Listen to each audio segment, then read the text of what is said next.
Kita akan membahas mengenai peristiwa Rengas Dengklok hingga perumusan naskah proklamasi. Tentu kalian sudah sering dengar istilah peristiwa Rengas Dengklok. Tentunya sejak SMP dan SD kalian sudah sering dengar istilah peristiwa itu. Dan hari ini kita akan bahas mengenai bagaimana kemudian peristiwa Rengas Dengklok bisa memiliki pengaruh terhadap proklamasi kemerdekaan Indonesia. Ada 3 pokok pembahasan besar yang akan kita bahas. Yang pertama mengenai bagaimana latar belakang peristiwa Rengas Dengklok dan bagaimana peristiwa itu bisa terjadi. Kemudian berikutnya adalah bagaimana naskah proklamasi itu dirumuskan, dan yang terakhir adalah bagaimana persiapan-persiapan menjelang peristiwa proklamasi, perumusan naskah proklamasi itu. Yang pertama kita bahas dulu mengenai peristiwa Rengas Dengklok. Ya, jadi Rengas Dengklok ini adalah salah satu daerah di Jawa Barat ya, di Kawedanan, salah satu Kawedanan di Jawa Barat ya, merupakan tempat yang cukup jauh dari Jakarta. Nah, kita akan bahas dulu mengenai kondisi sebelum peristiwa Rengas Dengklok itu.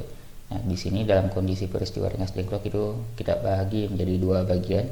Yang pertama ketika Jepang menyerah kepada sekutu atau Amerika Serikat. Nah, tentunya peristiwa Rengas Dengklok tidak dapat dipisahkan dari apa yang terjadi di Jepang, yaitu dengan hancurnya kota Hiroshima dan Nagasaki.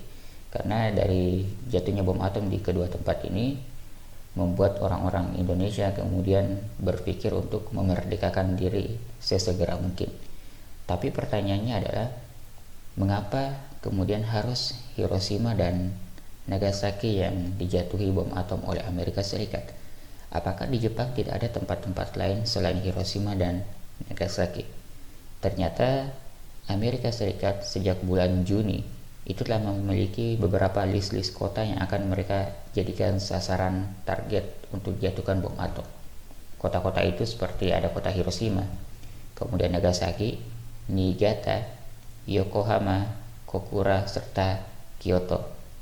Nah, akan tetapi menjelang bulan Agustus, kota-kota itu semakin mengerucut, seperti kota Kyoto yang kemudian dicoret karena alasan kota ini adalah kota bersejarah.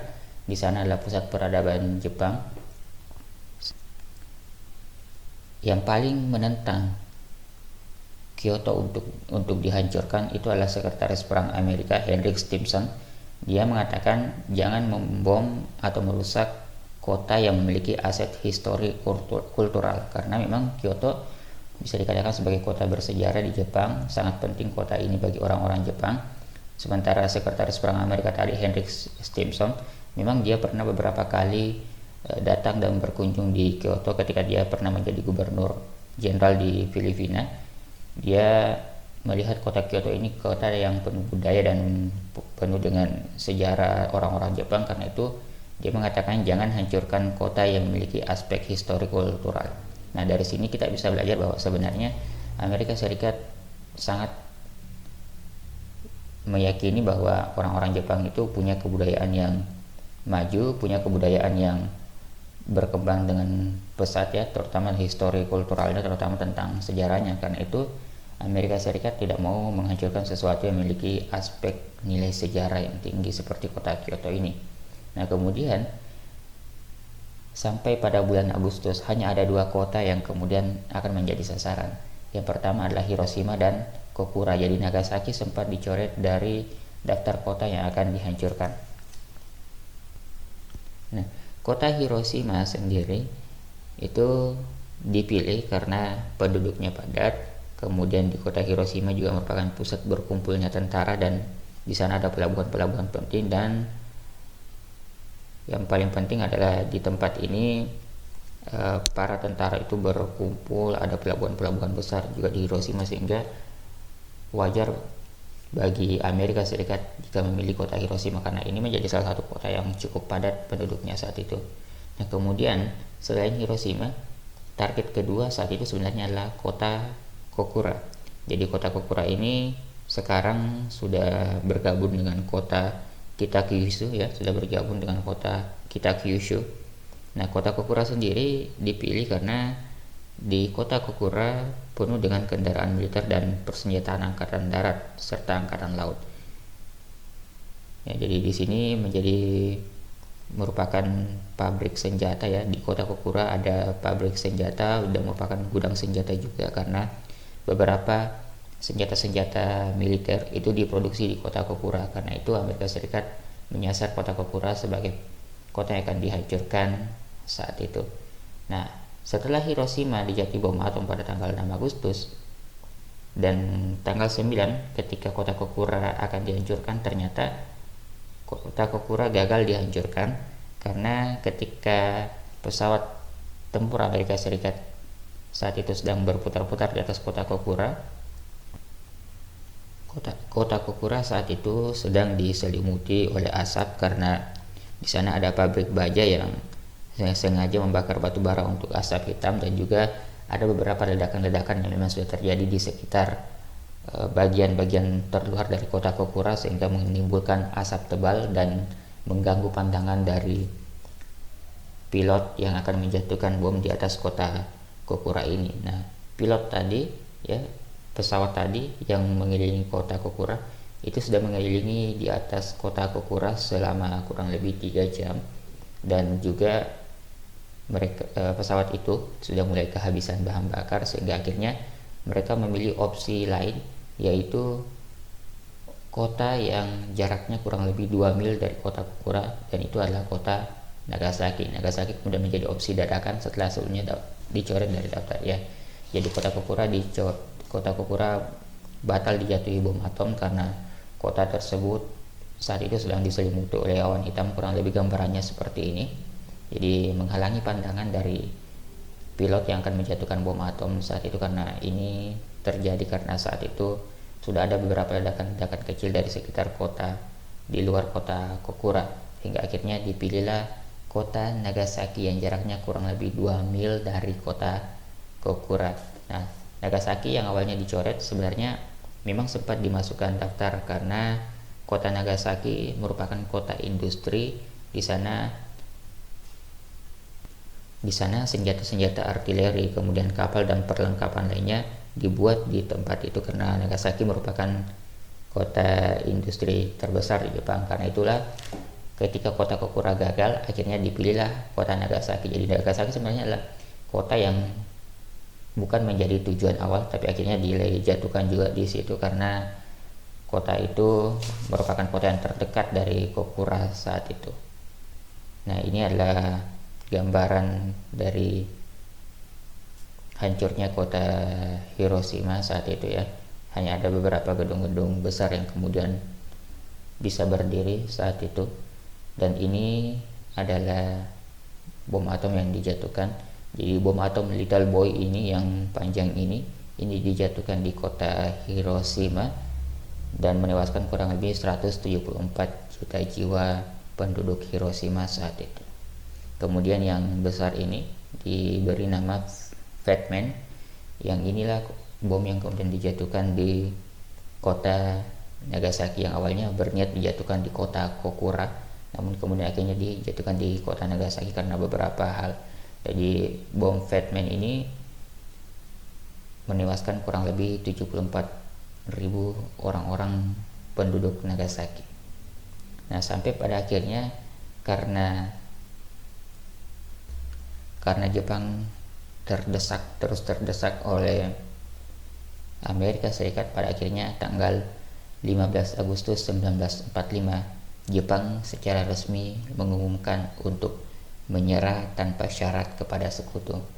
Nah, karena Jepang telah menyerah tanpa syarat kepada sekutu, maka di Indonesia terjadilah yang namanya vacuum of power.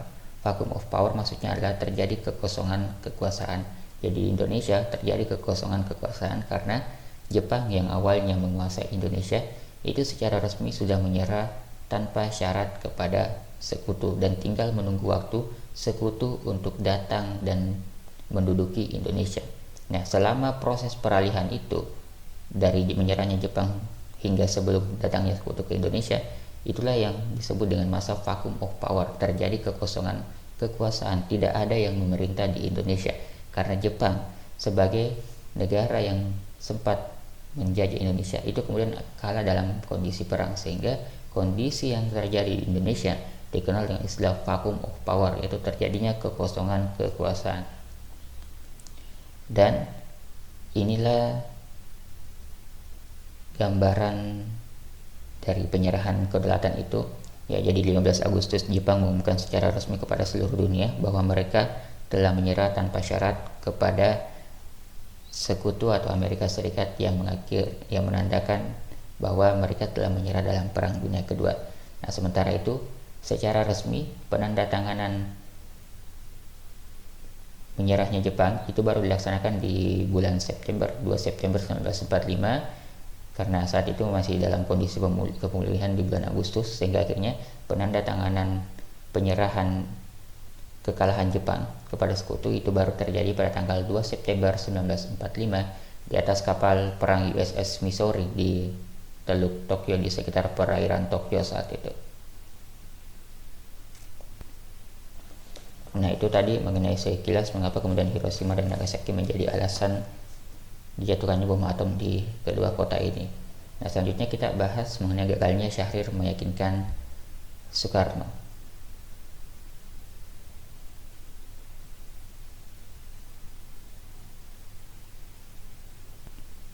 Ya, kondisi Jepang sebenarnya selalu dipantau Syahrir melalui siaran radio. Jadi Syahrir ini melakukan gerakan bawah tanah untuk bisa memerdekakan Indonesia tanpa bantuan dari Jepang.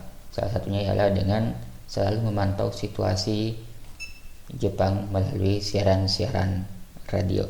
Jadi berita kekalahan Jepang pada tanggal 15 Agustus itu didengar oleh Syahrir melalui siaran radio. Di saat yang bersamaan, pemimpin-pemimpin kita yang awalnya diundang ke Dalat Vietnam, ya, itu sudah pernah kita bahas di pertemuan sebelumnya. Mereka diundang oleh Marsekal Terauchi di Dalat Vietnam. Mereka akhirnya kembali ke Jakarta. Ya, mereka kembali ke Jakarta. Nah, Syahrir yang sudah mendengar berita kekalahan Jepang dari sekutu ingin menyampaikan hal itu kepada Soekarno dan Hatta, karena memang saat itu berita kekalahan Jepang, peristiwa kekalahan dan kehancuran Jepang ternyata tidak diketahui oleh rakyat Indonesia karena beberapa hal. Yang pertama, semua hubungan radio luar negeri itu disegel. Jadi Jepang ketika mereka berkuasa, mereka melarang dan mereka menyegel beberapa siaran-siaran radio, terutama siaran-siaran radio luar negeri, sehingga orang-orang Indonesia tidak bisa mendengar atau tidak bisa update peristiwa-peristiwa apa yang terjadi di luar dari daerah Indonesia itu sendiri. Ya, kemudian Gunsekan atau kepala pemerintahan pendudukan Jepang saat itu juga tidak mengumumkan dan tidak menegaskan secara resmi bahwa mereka menyerah kepada sekutu, dan itu memang sengaja disembunyikan oleh Gunsekan ini. Nah, sehingga hanya Syahrir saja yang mendengar. Nah, lantas kenapa kemudian Syahrir bisa mendengar itu? Tetapi ternyata Syahrir ini melalui radionya luput dari pengawasan Jepang, sehingga mendengar bahwa Jepang telah menyerah kepada sekutu, sehingga ia berusaha mendesak Soekarno agar segera memproklamasikan kemerdekaan Indonesia. Jadi ini adalah radio yang dipakai oleh Syahrir untuk mendengar berita kekalahan Jepang, dan radio ini ilegal. Nah, radio ini disembunyikan oleh Syahrir di dalam lemarinya. Jadi Syahrir kalau mau dengar radio, dia masuk ke dalam lemarinya, dia sembunyikan radio ini di dalam lemari. Jadi radio berwarna agak gelap ini dan tidak disegel. Jadi radio ini tidak disegel, artinya satu unit radio ini ilegal, dan inilah yang kemudian tidak disenangi oleh Jepang, karena radio-radio seperti ini, radio-radio semacam ini memungkinkan untuk menangkap siaran radio yang belum disensor oleh Jepang. Jadi radio seperti ini kala itu dapat menangkap siaran-siaran luar negeri yang tidak disiarkan oleh Jepang, dan hanya Syahrir yang memiliki radio seperti ini saat itu. Ya, Syahrir kemudian menyampaikan kekalahan Jepang kepada Soekarno ya, dan rombongan yang baru saja tiba dari Dalat dan sudah ada di Jakarta. Ya, Syahrir mengatakan kepada Soekarno agar segera memproklamirkan kemerdekaan Indonesia karena Jepang sudah menyerah kepada sekutu. Jepang sudah tidak ada lagi di Indonesia. Jepang sudah tidak berkuasa lagi di Indonesia. Ya, tetapi Soekarno ingin mencari tahu lebih dulu kebenaran berita tersebut, karena ya ini tadi Gunsekan atau kepala pemerintahan pendudukan Jepang di Indonesia itu tidak mengumumkan secara resmi, dan juga Soekarno yang merupakan ketua panitia persiapan kemerdekaan Indonesia menambahkan bahwa mengenai kemerdekaan Indonesia itu akan dilaksanakan nantinya setelah PPKI bersidang pada tanggal 16 Agustus 1945. Jadi PPKI rencananya akan bersidang tanggal 16 Agustus, karena ketika Soekarno berada di Dalat, Vietnam, dia mendapatkan amanah dari Marsikal Terauchi bahwa nantinya Indonesia akan diberikan kemerdekaan oleh Jepang pada tanggal 24 Agustus. Jadi ketika Soekarno dan rombongan bertolak ke Dalat, Vietnam untuk memenuhi undangan Marsikal Terauchi, di sana Marsikal Terauchi telah mengatakan kepada Soekarno bahwa nantinya Indonesia akan diberikan kemerdekaan pada tanggal 24 Agustus 1945.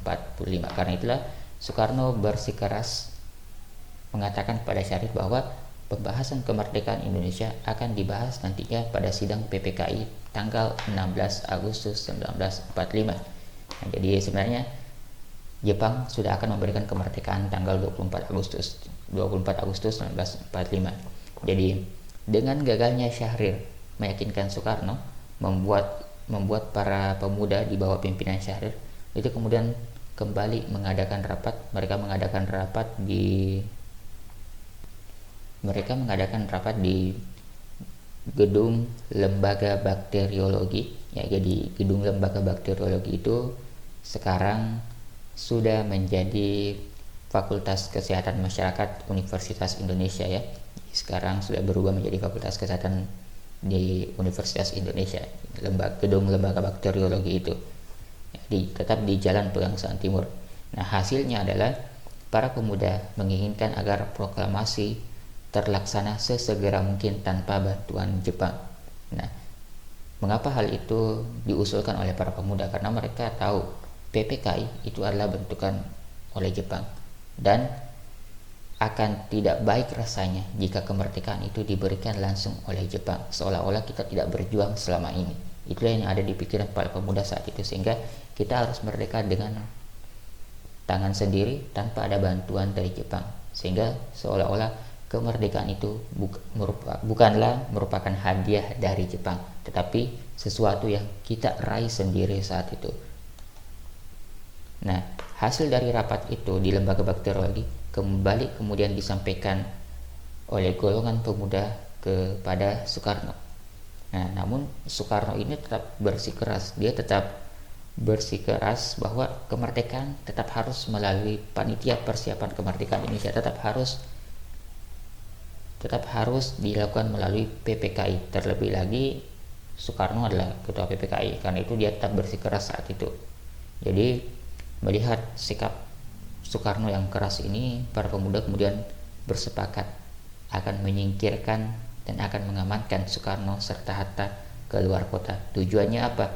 Tujuannya agar kedua tokoh nasional ini terbebas dari pengaruh Jepang. Karena Soekarno berbicara seperti itu karena dia sendiri ya berada di daerah lingkup kota Jakarta yang saat itu banyak tentara-tentara Jepang. Karena itu para pemuda berpikir mungkin lebih baik kalau kita membawa Soekarno dan Hatta keluar dari Jakarta ke tempat yang dimana mereka bisa bebas untuk mengeluarkan pendapat mereka tanpa adanya tekanan dari Jepang. Seperti itu yang kemudian ada di pikiran dari para pemuda-pemuda.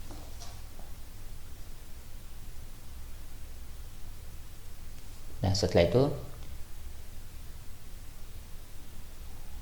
kita melihat bagaimana kronologi peristiwa Rengas Dengklok ini. Nah, seperti yang sudah dibahasakan sebelumnya bahwa terjadi perbedaan pandangan dari golongan muda dan golongan tua. Golongan muda menginginkan proklamasi dilaksanakan dengan kekuatan sendiri tanpa bantuan oleh Jepang.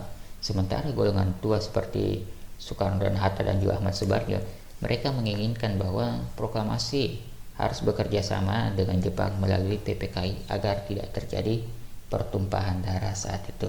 Nah, akhirnya sesuai dengan kesepakatan dari para pemuda pada tanggal 16 Agustus 1945, golongan pemuda kemudian menyingkirkan Soekarno ke daerah Rengas Dengklok. Nah, selama ini di beberapa narasi sejarah kita selalu mendengar bahwa peristiwa Rengas Dengklok itu adalah peristiwa penculikan Soekarno dan Hatta ke suatu tempat. Nah, mungkin kalau kita pakai istilah penculikan itu mungkin sepertinya agak kasar ya, sehingga terkesan seolah-olah Soekarno dan Hatta ini dibawa paksa dengan paksaan ke Rengas Dengklok itu, karena kita selama ini menggunakan istilah penculikan. Ya, jadi namun sebenarnya yang terjadi adalah golongan pemuda itu tidak menggunakan istilah penculikan, tapi golongan pemuda itu membawa Soekarno dan Hatta ke Rengas Dengklok untuk diamankan sehingga mereka bisa bebas dari pengaruh Jepang. Karena jika kedua tokoh nasional ini tetap di Jakarta, yang nantinya mereka akan terus terpengaruh oleh Jepang sehingga mengulur-ngulur waktu untuk bisa memerdekakan Indonesia. Karena itulah para pemuda membawanya ke luar dari kota Jakarta yang dipenuhi oleh orang-orang Jepang di sana, tentara-tentara Jepang, sehingga akan sangat baik jika kita singkirkan dulu, kita asingkan dulu, kita amankan dulu dua tokoh nasional ini ke tempat yang dianggap aman. Jadi Rengas Dengklok sendiri dianggap aman karena di sana ada asrama PETA ya, di sana dekat dari asrama PETA pembela tanah air, sehingga dianggap aman dan jauh dari pengaruh Jepang. Meskipun PETA ada bentukan Jepang, tetapi PETA itu diisi oleh orang-orang Indonesia dan juga mereka ingin segera memerdekakan diri dari Jepang. Sehingga Rengas Dengklok ini dianggap aman karena di sana ada asrama tentara PETA ya, pasukan pembela tanah air. Nah, karena itu kita mungkin lebih bagus dan lebih baik jika kita menggunakan istilah peristiwa pengamanan atau penyingkiran dulu tokoh-tokoh nasional ini ke Rengas Dengklok agar mereka bisa terbebas dari pengaruh Jepang saat itu. Jadi peristiwa Rengas Dengklok sebenarnya bukanlah peristiwa penculikan, karena ini sebenarnya adalah peristiwa untuk mengamankan dua tokoh nasional dari pengaruh Jepang agar dua tokoh nasional ini segera memproklamirkan kemerdekaan Indonesia. Nah, dan sebenarnya ketika Soekarno dan Hatta dijemput saat itu, beberapa sumber yang ada itu sebenarnya menyebutkan bahwa Soekarno itu sudah bersiap-siap, mereka sudah punya tentengan tas ya, mereka sudah masukkan beberapa baju mereka di dalam tas maupun ranselnya. Bahkan di tengah perjalanan, Ibu Fatmawati yang ikut saat itu, yang sedang membawa anaknya yang masih kecil yaitu Guntur, di tengah perjalanan dia mengatakan bahwa dia lupa membawa dot dari Guntur, sehingga di tengah perjalanan mereka akhirnya harus putar balik kembali karena katanya sudah dipersiapkan dot itu tapi dia lupa untuk membawanya. Nah, dari sekelumit cerita-cerita seperti itu kita tahu bahwa sebenarnya ternyata peristiwa pengasingan ini sudah dipersiapkan dan Soekarno dan Hatta juga sebenarnya sudah tahu. Nah, tapi tentu kita masih harus meninjau persoalan itu nantinya. Nah, namun beberapa sejarawan kemudian memang berani mengatakan bahwa Rengas Dengklok ini bukan sebuah penculikan, mereka tidak dipaksa untuk ikut, tapi peristiwa Rengas Dengklok ini bisa kita anggap sebagai pengamanan kedua tokoh nasional ini agar terbebas dari pengaruh Jepang. Karena jika mereka terus berada di Jakarta, bisa saja nantinya mereka terus terpengaruh oleh Jepang sampai akhirnya tidak memerdekakan dan terus mengulur-ulur waktu untuk menunda kemerdekaan Indonesia. Jadi saat itu pengasingan ya, di sini saya menggunakan kata pengasingan atau pengamanan itu dipimpin oleh Sudancho Singki ya, jadi dipimpin oleh salah satu pasukan tentara PETA yaitu Sudancho Singki.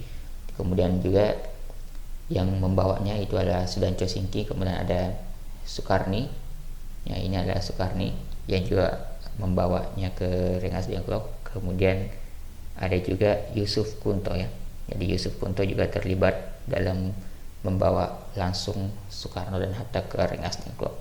Nah, jadi saat itu dipimpin oleh Sudancho Singki dibantu oleh Soekarno dan Yusuf Kunto.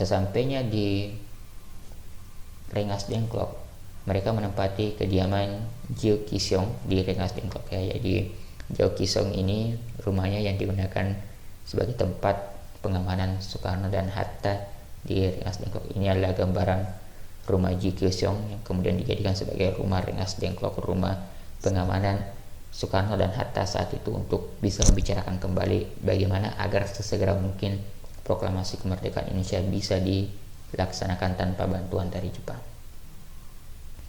Ya, akan tetapi setelah seharian di Rengas Dengklok, golongan pemuda ini gagal membujuk Soekarno untuk segera memproklamirkan kemerdekaan Indonesia.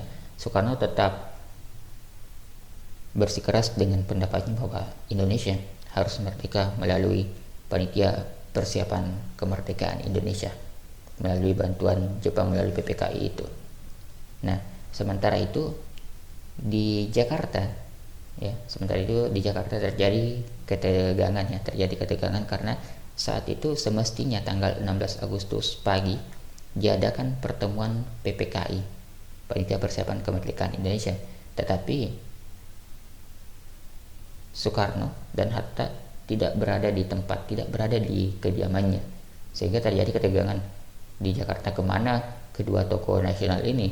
Sementara pagi ini tanggal 16 Agustus mereka harus memimpin persidangan PPKI, karena saat itu memang direncanakan PPKI akan bersidang untuk pertama kalinya tanggal 16 Agustus. Nah, sementara itu golongan pemuda ternyata tanggal 16 Agustus, lebih tepatnya pukul 4 pagi ya, tanggal 16 Agustus pukul 4 pagi, karena saat itu masih suasana bulan Ramadan. Tanggal 16 Agustus itu sekitar pukul 3 atau pukul 4 pagi, golongan pemuda sudah membawa Soekarno dan Hatta ke Rengas Dengklok, sehingga kemudian banyak orang yang tidak tahu kemana kemudian Soekarno dan Hatta. Nah, Ahmad Subarjo kemudian, yang merupakan salah satu anggota PPKI, segera mencari kedua tokoh itu, dan setelah mendapatkan isi dan kemudian Ahmad Subarjo ini mencoba menemui Wikana ya. Dia mencoba menemui Wikana.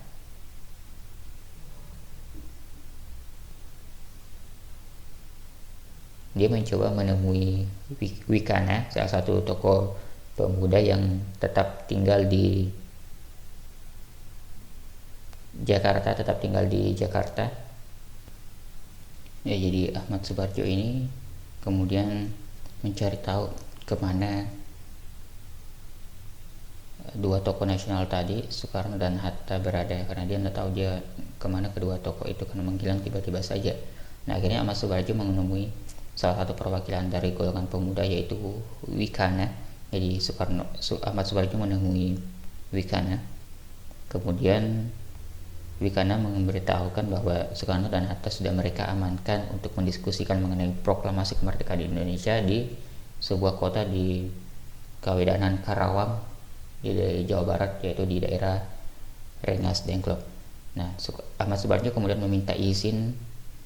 awalnya meminta izin agar mau menyusul dan membawa pulang Soekarno, tapi Wikana bersikeras untuk tidak memberikan izin agar Ahmad Subarjo ke sana. Tapi akhirnya setelah pembicaraan yang cukup panjang dan beberapa jaminan-jaminan dari Ahmad Subarjo, akhirnya Ahmad Subarjo dipersilahkan oleh Wikana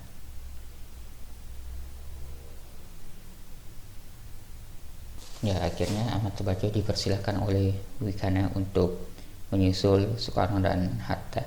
Akhirnya Ahmad Subarjo berangkat ke Rengas Dengklok, dan ia pun tiba di sana sekitar pukul 18.00 ya, pukul 6 sore. Nah, di sana kemudian Ahmad Subarjo bersikeras akan membawa Soekarno dan Hatta kembali ke Jakarta agar situasi di Jakarta tidak semakin gawat dan semakin tegang saat itu. Namun golongan pemuda bersikeras mereka tidak ingin melepas kedua tokoh nasional ini, sampai pada akhirnya Ahmad Subarjo memberikan sebuah jaminan ya. Jadi Ahmad Subarjo memberikan jaminan apabila besok tanggal 17 Agustus paling lambat sebelum pukul 12 belum ada proklamasi kemerdekaan, taruhannya adalah nyawa saya sendiri. Karena itu silakan cari saya apabila besok paling lambat sebelum pukul 12 siang tidak ada proklamasi kemerdekaan.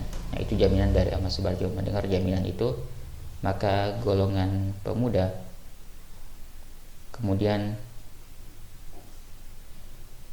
akhirnya berani melepas Soekarno dan mengizinkan Soekarno dan Hatta untuk kembali ke Jakarta.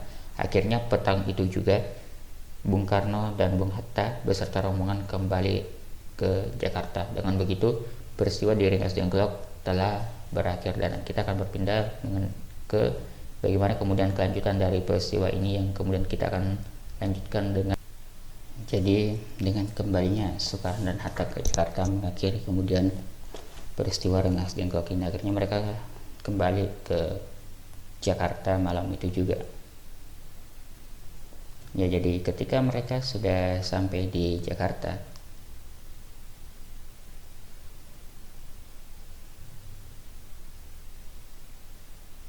mereka kemudian akan merumuskan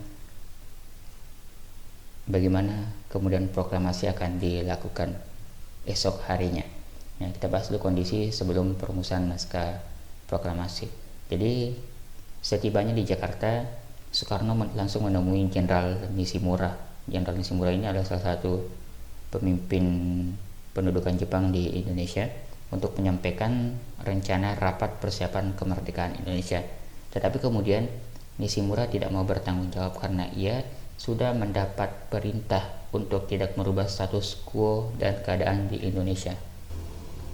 Ya, jadi kekalahan Jepang atas Sekutu memaksa Jepang harus menuruti apa yang dikatakan oleh Sekutu. Jadi Sekutu saat itu meminta agar Jepang tetap menjaga status quo di Indonesia. Ya, jadi status quo maksudnya itu adalah status di mana Jepang harus mempertahankan keadaan yang sekarang yang tetap seperti keadaan sebelumnya. Jadi tidak ada yang berubah, tetap seperti itu sampai pada akhirnya Sekutu nanti datang. Jadi Sekutu diperkirakan akan membereskan seluruh perang dan kemudian nanti datang sekitar 1 atau 2 bulan lagi ke Indonesia untuk mengambil alih Indonesia dari tangan Jepang karena Jepang sebagai pihak yang kalah. Nah, tetapi Sekutu meminta kepada Jepang untuk menjaga status quo saat itu. Jadi status quo itu maksudnya adalah mempertahankan kondisi yang ada tetap seperti ini tanpa ada perubahan. Jadi Amerika meminta agar Indonesia tetap seperti itu dengan bantuan oleh Jepang. Nah, akhirnya mendengar jawaban Nishimura tersebut, Soekarno kemudian berpendapat bahwa tidak mungkin lagi kita mengharapkan bantuan Jepang seperti ini karena Jepang sendiri sudah kalah sama Sekutu dan mereka mengingkari apa yang sudah pernah mereka janjikan kepada kita, itu kemerdekaan, dan dimana justru mereka diminta untuk menjaga status quo, status keadaan Indonesia tetap seperti ini sampai pada akhirnya Sekutu datang. Nah, di lain posisi Ahmad Subarjo dengan beberapa golongan pemuda telah memilih tempat untuk merumuskan naskah proklamasi. Nah, awalnya perumusan naskah proklamasi itu direncanakan di salah satu hotel namanya Hotel Des Indies. Tapi Hotel Des Indies ini kemudian pengurusnya takut untuk menerima apa yang diinginkan Ahmad Subarjo untuk menggunakan tempat Hotel Des Indies sebagai perumusan proklamasi karena saat itu ada larangan dari Jepang bahwa ada pembatasan jam malam, ya, ada pembatasan jam malam di mana kurang lebih sekitar pukul 10 tidak boleh lagi ada aktivitas masyarakat saat itu, sehingga Hotel Des Indies kemudian menolak Ahmad Subarjo karena mereka takut kepada Jepang dan mereka mencoba untuk mematuhi apa yang telah Jepang jadikan sebagai peraturan saat itu. Nah, akhirnya Ahmad Subarjo kemudian menemui Laksamana Tadashi Maeda dan meminta agar rumahnya dijadikan sebagai tempat untuk merumuskan proklamasi. Dan tentu Laksamana Tadashi Maeda adalah salah satu orang yang kemudian bersimpati juga kepada Indonesia, meskipun dia adalah orang Jepang, tapi dia turut bersimpati dengan apa yang dirasakan oleh rakyat Indonesia saat itu. Jadi akhirnya dipilihlah rumah Laksamana Tadashi Maeda. Dia bersedia agar rumahnya dijadikan sebagai tempat untuk merumuskan naskah proklamasi. Jadi rumahnya ini terdapat di Jalan Imam Bonjol nomor 1 Jakarta. Ini adalah rumahnya saat itu di Jalan Imam Bonjol nomor Jadi tempat rumah Maida ini, rumah Laksamana Tadasi Maida ini dianggap aman karena memiliki yang namanya kekebalan diplomatik. Nah, apa maksudnya kekebalan diplomatik? Jadi Laksamana Maida yang statusnya saat itu merupakan penghubung angkatan laut di wilayah angkatan darat, jadi dia adalah seorang angkatan laut ya, namun dia bertugas di wilayah angkatan darat sebagai penghubung antara armada militer angkatan laut di wilayah angkatan darat. Itu tugas dari Maida. Jadi dia adalah panglima penghubung angkatan laut di wilayah angkatan darat. Nah, karena statusnya itu, maka angkatan darat tidak bisa setiap waktu, tidak bisa langsung melakukan penyerangan ke tempat ini, sehingga tempat ini dianggap aman karena memiliki kekebalan diplomatik, di mana angkatan darat itu tidak bisa semena-mena langsung melakukan penyerangan di tempat ini. Nah, di sini kalian bisa lihat di jendela ini ada tertulis 16845 yang menandakan bahwa di tanggal itulah perumusan naskah proklamasi, meskipun malam hari ya, tanggal 16 Agustus tahun 1945. Rumah Laksamana Tadasi Maida ini kemudian sekarang dijadikan sebagai Museum Perumusan Naskah Proklamasi. Sesuai dengan namanya, Museum Perumusan Naskah Proklamasi, maka naskah proklamasi dirumuskan di tempat ini.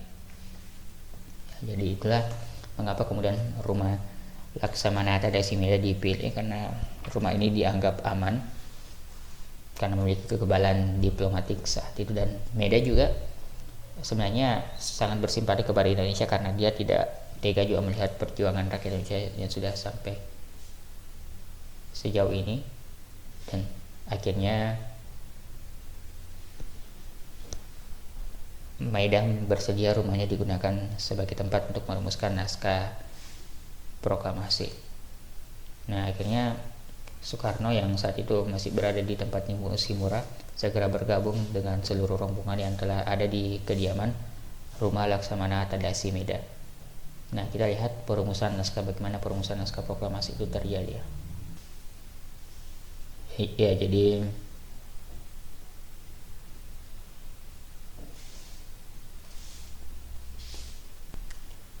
di ruang makan rumah Maida ini ya tempatnya, ini adalah diorama yang bisa kita temukan ketika kita mengunjungi Museum Perumusan Naskah Proklamasi. Di ruang makan inilah kemudian Bung Karno, Hatta, dan juga Ahmad Subarjo dengan disaksikan dari kejauhan oleh Sukarni, Sayuti Melik, dan BM Dia mencoba untuk merumuskan naskah proklamasi. Jadi golongan pemuda juga hadir di tempat itu untuk melihat bagaimana perumusan naskah proklamasi itu. Tapi di ruang makan ini hanya ketiga tokoh inilah yang akan ada di tempat itu. Nah, kita lihat bagaimana perumusan naskah proklamasi itu terjadi. Jadi isi naskah proklamasi itu dirancang oleh tiga tokoh tadi yang ada di ruang makan itu. Nah, pada saat itu Soekarno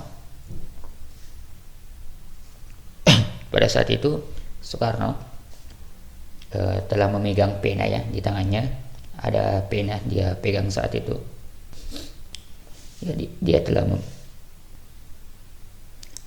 di tangannya ini Soekarno telah memegang pena dan menulis teks proklamasi yang terdiri dari 2 kalimat. Kita lihat langsung saja, lihat ke sini. Jadi saat itu ini adalah naskah asli proklamasi hasil tulisan tangan dari Soekarno. Ya, jadi tertulis proklamasi ini yang ditulis oleh Soekarno. Kemudian kalimat pertama yang berbunyi, "Kami bangsa Indonesia dengan ini menyatakan kemerdekaan Indonesia." Nah, jadi ini adalah kalimat yang dikutip Ahmad Subarjo dari Piagam Jakarta. Jadi paragraf pertama ini adalah usulan dari Ahmad Subarjo, di mana dikutip dari isi Piagam Jakarta, di mana isi Piagam Jakarta sendiri saat itu berbunyi, atas berkat rahmat Allah maka rakyat Indonesia dengan ini menyatakan kemerdekaannya. Akhirnya dimasukkan dalam proklamasi dan tertuanglah kami bangsa Indonesia dengan ini menyatakan kemerdekaan Indonesia.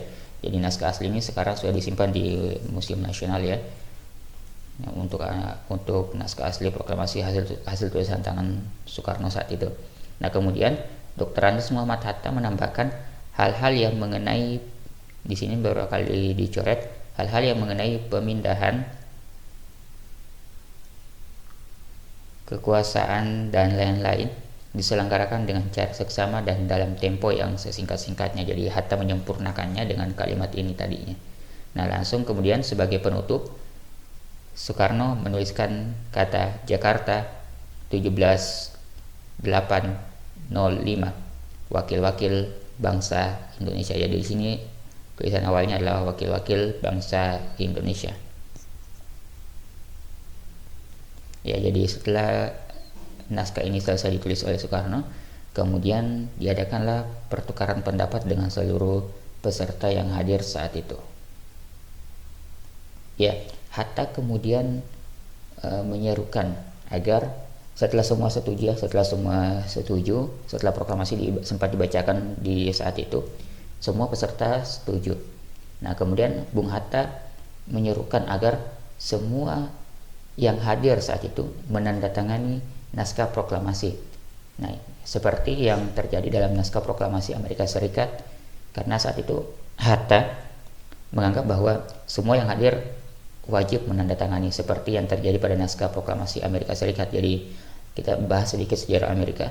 Dari naskah proklamasi Amerika Serikat sendiri yang dikenal dengan nama Declaration of Independence yang ditandatangani pada tanggal 4 Juli 1776. Pada Declaration of Independence itu seluruh peserta yang hadir kurang lebih 30-40 orang itu ikut bertanda tangan dalam naskah proklamasi kemerdekaan Amerika Serikat saat itu.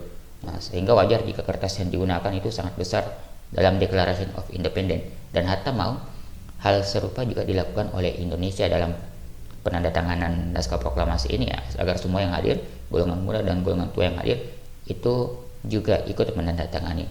Tetapi kemudian usul tersebut ditolak oleh Soekarni. Ya, Soekarni tadi fotonya sudah ada di depan. Ditolak oleh Soekarni, dan kemudian Soekarni mengatakan cukup Soekarno dan Hatta saja atas nama bangsa Indonesia. Nah, akhirnya setelah semua sepakat, maka naskah itu kemudian diberikan kepada Sayuti Melik untuk diketik. Ya, kayak di Sayuti Melik ini adalah diaroma yang bisa kita temui di Museum Perumusan Naskah Proklamasi. Jadi Sayuti Melik didampingi oleh BM dia itu akhirnya mengetik naskah proklamasi. Jadi Sayuti Melik, karena dia saat itu adalah memang seorang wartawan, sehingga akhirnya dia diminta untuk mengetik naskah proklamasi dan melihat beberapa hal di dalam naskah proklamasi yang gagal, sehingga akhirnya dia melakukan perubahan di beberapa, Sayuti Melik melakukan perubahan di beberapa kata dalam naskah proklamasi yang dia ketik, karena dia adalah seorang wartawan, sehingga dia tahu bagaimana bahasa-bahasa yang baik yang digunakan, terutama untuk hal-hal seperti berita proklamasi. Nah, akhirnya beberapa bagian yang diganti oleh Sayuti Melik dalam naskah proklamasi. Jadi ini adalah tulisan tangannya Soekarno. Anda bisa lihat, nanti kita akan bahas perubahan-perubahannya. Dan inilah hasil ketikan tangan dari hasil ketikan jemari dari Sayuti Melik, hasil ketikan dari Sayuti Melik dengan beberapa perubahan pada naskah. Nah, kita lihat di sini, kita baca dulu. Proklamasi, kami bangsa Indonesia dengan ini menyatakan kemerdekaan Indonesia. Hal-hal yang mengenai pemindahan kekuasaan dan lain-lain diselenggarakan dengan cara seksama dan dalam tempo yang sesingkat-singkatnya. Jakarta, hari 17 bulan 8 tahun 05 atas nama bangsa Indonesia. Nah, Soekarno-Hatta di sini sudah ditandatangani oleh Soekarno-Hatta. Nah, jadi ada beberapa perubahan yang terjadi yang dilakukan oleh Sayuti Melik sebagai wartawan saat itu. Yang pertama, ada perubahan kata tempo yang awalnya menggunakan huruf H di akhirnya, itu akhirnya berubah menjadi tempo saja, ya. Anda bisa lihat di atas ini ada, dan dalam tempo yang sesingkat-singkatnya. Ya, di sini kata H dalam tempo itu sudah hilang, ya. Kita bisa lihat kembali di sini. Nah, ini adalah tulisan Soekarno tadi.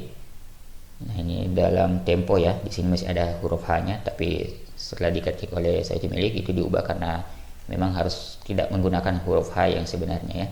Nah, kemudian perubahan yang berikutnya, penulisan tanggal, bulan, dan tahun yang semula tulisannya adalah Jakarta 17.805. Kita kembali lihat ke bawah, 17.805. Ya, betul sekali, 17.805. Itu kemudian diubah menjadi Jakarta Ya, Anda bisa lihat perubahannya di sini yang warna biru. Jadi yang diketik itu adalah yang warna hitam ini ya. Yang biru ini hanya tambahan dari saya. Yang warna biru ini hanya tambahan dari saya untuk mempermudah kita memahami yang mana saja perubahan-perubahan yang dilakukan oleh Sayuti Melik. Ya, akhirnya diubah oleh Sayuti Melik. Tertulis Jakarta hari 17 bulan 8 tahun 05. Ya, nanti kita akan bahas tahun 05 ini apa maksudnya. Kita bahas dulu perubahan-perubahan itu. Kemudian yang terakhir, kata wakil-wakil bangsa Indonesia itu diganti menjadi atas nama bangsa Indonesia. Kita kembali lihat di naskah tulisan tangan Soekarno.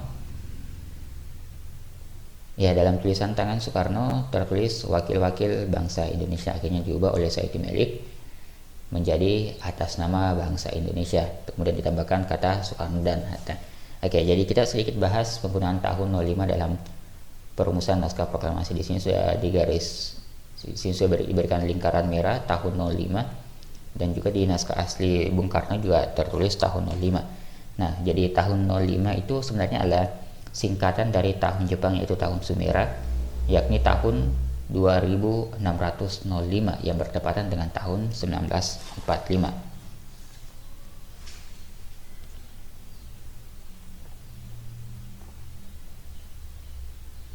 Ya, jadi ini adalah kependekan dari angka tahun 2605 karena penanggalan yang dipergunakan saat itu di Indonesia, saat Indonesia diduduki oleh Jepang, adalah menggunakan kalender Jepang yang saat itu di tahun 1945 ternyata di kalender Jepang sudah 2605.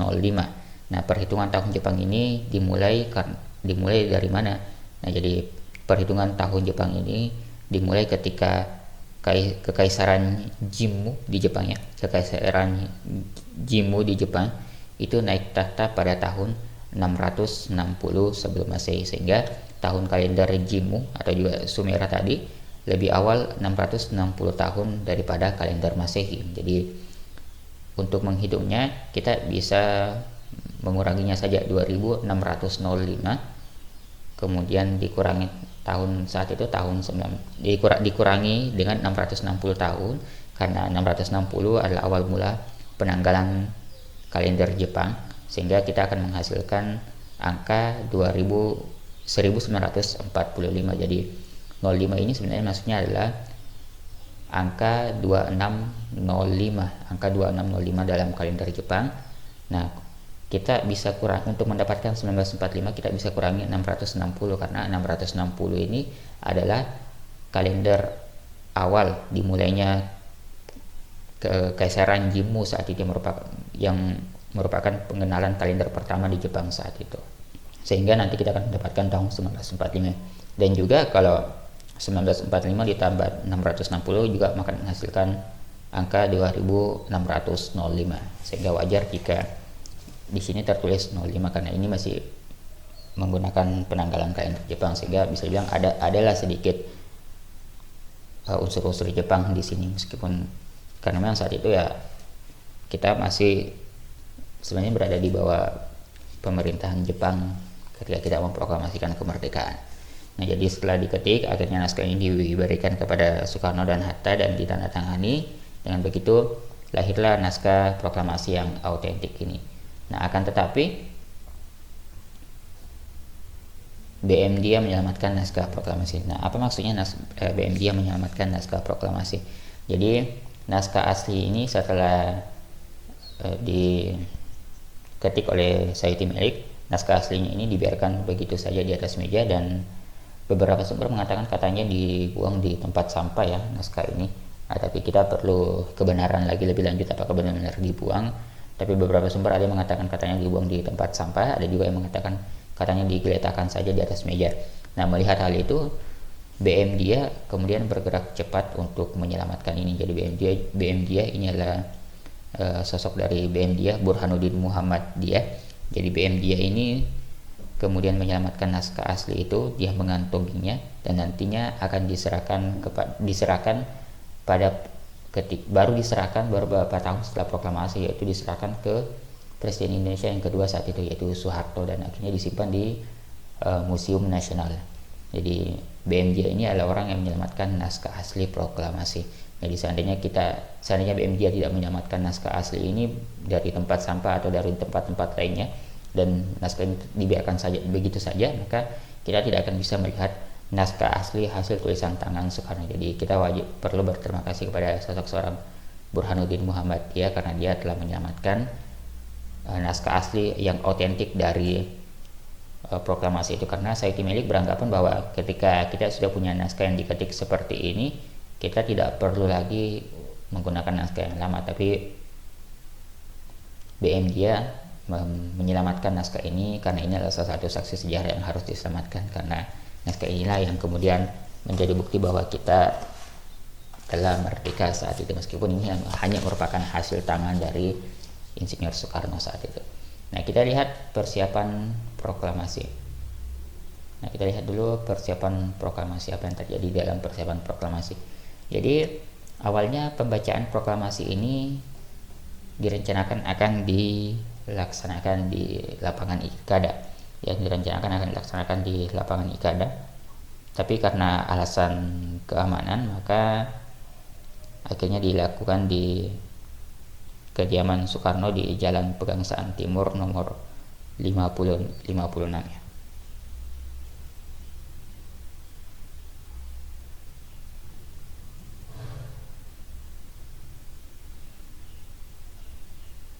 Ya, jadi pembacaan naskah proklamasi dilaksanakan di Jalan Pegangsaan Timur nomor 56 di rumah kediaman Soekarno. Ya, ini adalah salah satu foto bersejarah bagi kita ya, di mana Soekarno membacakan proklamasi kemerdekaan di kediamannya. Nah, ini adalah rumah kediaman dari Insinyur Soekarno saat itu. Ini adalah rumah di Jalan Pegangsaan Timur nomor 56. Disinilah tempat dibacakannya naskah proklamasi itu. Nah, kemudian akan tetapi rumah bersejarah itu ya, rumah bersejarah Jalan Pegangsaan Timur saat ini telah dirobohkan ya. Rumah itu telah dirobohkan atas permintaan dari Soekarno sendiri pada tahun 1960. Jadi rumah itu di tahun 1960 atas permintaan Soekarno, rumah itu kemudian dirobohkan ya. Namun sampai hari ini belum ada alasan yang pasti. Saya belum mendapatkan alasan, dan juga beberapa sumber-sumber itu tidak menjelaskan apa alasan yang sebenarnya kenapa kemudian Soekarno menginginkan rumah bersejarah itu dirobohkan. Nah, jadi di bekas rumah itu dibangunlah sebuah tugu besar memanjang ini yang dikenal dengan nama Tugu Petir, yang berdiri setinggi sekitar 17 meter. Jadi di sinilah awalnya rumah Soekarno itu berada ya. Nah, Anda bisa lihat di sini ada semacam tugu awal ya. Kalau kita lihat rumah perbandingan dengan rumah Soekarno sebelumnya,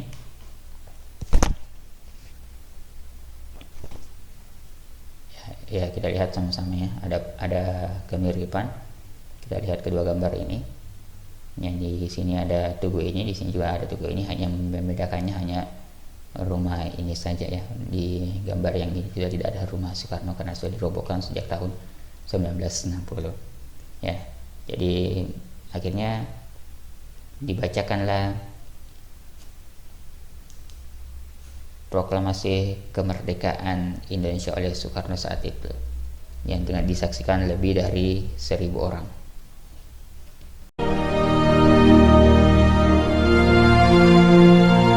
Proklamasi. Kami, bangsa Indonesia, dengan ini menyatakan kemerdekaan Indonesia. Hal-hal yang mengenai pemindahan kekuasaan dan lain-lain diselenggarakan dengan cara saksama dan dalam tempo yang sesingkat-singkatnya. Jakarta, 17 Agustus 1945, atas nama bangsa Indonesia, Soekarno, Hatta.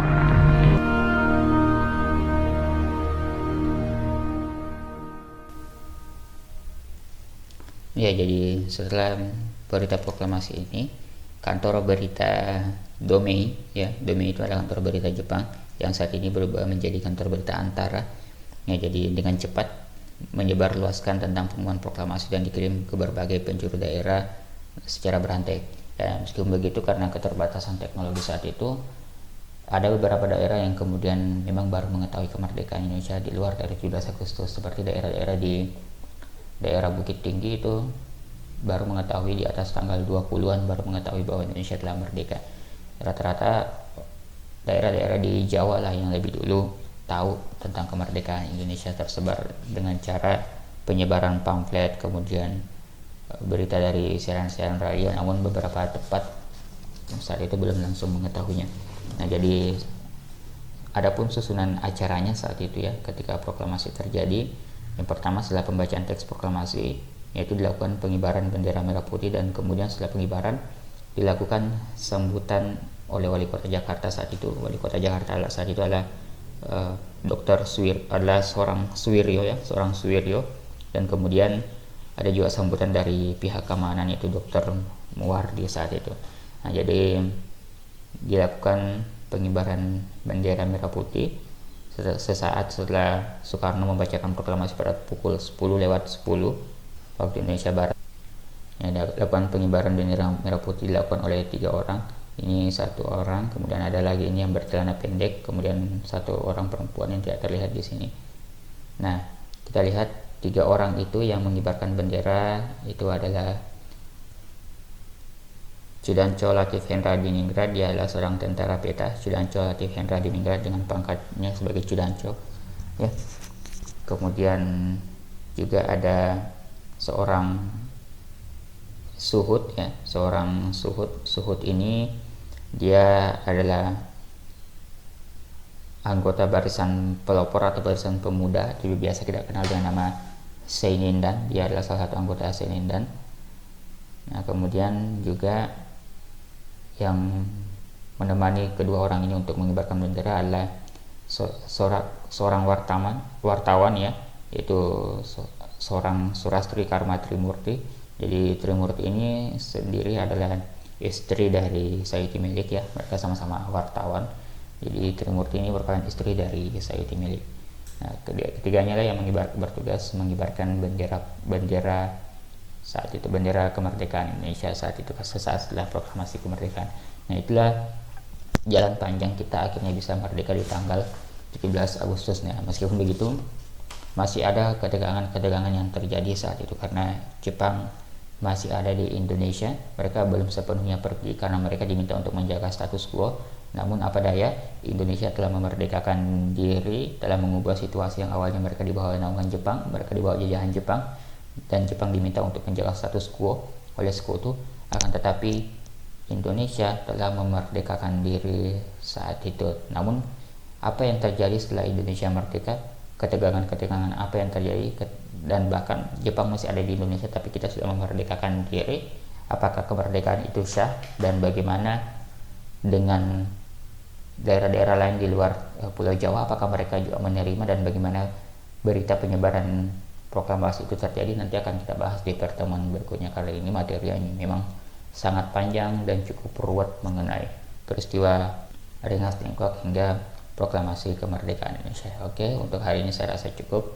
Terima kasih untuk hari ini. Semoga materi ini bisa dimengerti karena memang materi ini agak sulit, panjang, tapi silakan untuk mudah memahaminya adalah silakan Anda menulis, karena jangan remehkan kekuatan menulis. Menulis itu adalah sesuatu yang baik, jangan takut untuk terus menulis, belajarlah dengan cara menulis. Oke, terima kasih untuk hari ini. Saya akhiri dengan ucapan Assalamualaikum warahmatullahi wabarakatuh.